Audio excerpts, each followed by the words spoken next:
This WWF action figure was released in small quantities from a toy company in Canada in 1989.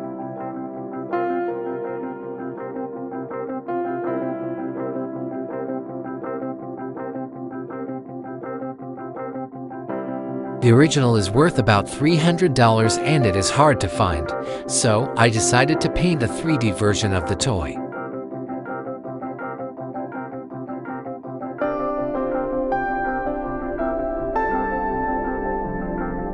While Star Wars and G.I. Joe led the charge for small action figures, LJN's wrestling figures went big. Standing about 8 inches high, they're about twice the size of the average G.I. Joe figure from the time.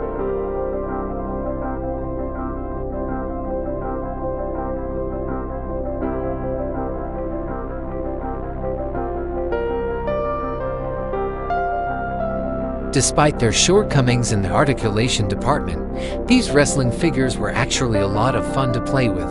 LJN did an excellent job of capturing the likenesses of the wrestlers and WWF personalities.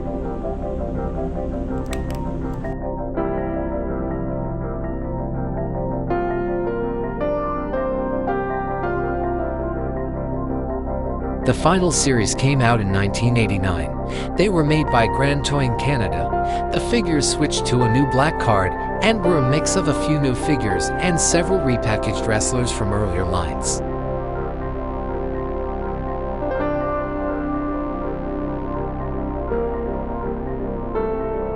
This is my first time doing this. Thanks for watching.